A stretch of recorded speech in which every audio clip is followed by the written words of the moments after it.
Boleh tak baca apa-apa ayat ketika rukuk dan sujud? Soalan yang bagus. Soalan ni berkaitan dengan apabila kita melakukan perbuatan rukuk ataupun sujud di dalam solat.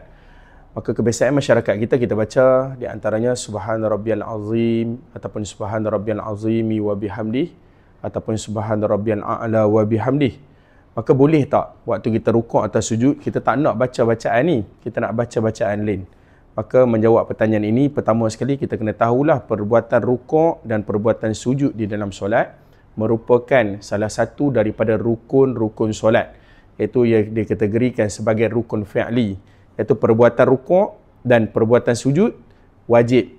Manakala bacaan ketika rukuk, bacaan ketika sujud hukumnya hanya sunat sahaja. Sebagai contoh, seseorang itu rukuk, dia tak baca apa-apa. Dia rukuk, dia berhenti seketika, iaitu berserta dengan tumakninah, dia tak baca apa-apa, kemudian dia i'tidal.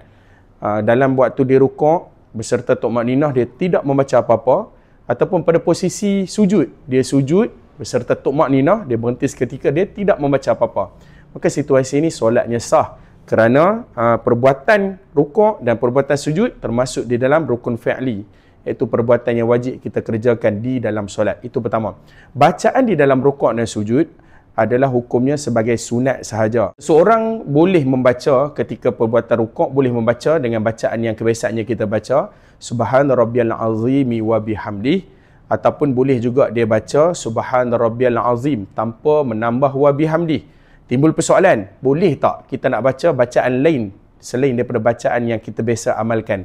Maka menjawab pertanyaan ini sebenarnya dibolehkan, kerana bacaan ketika rukuk ataupun ketika sujud sebenarnya banyak bacaan-bacaan tasbih ataupun zikir ini yang diamalkan dan dibaca oleh baginda Nabi SAW.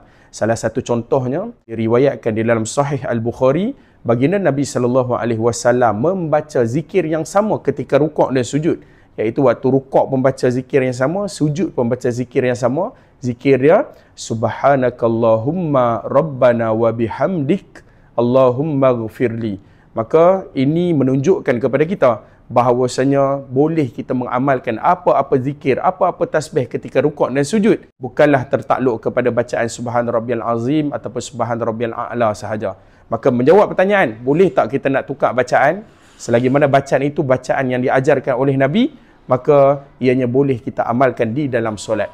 Moga-moga memberi manfaat dan kefahaman.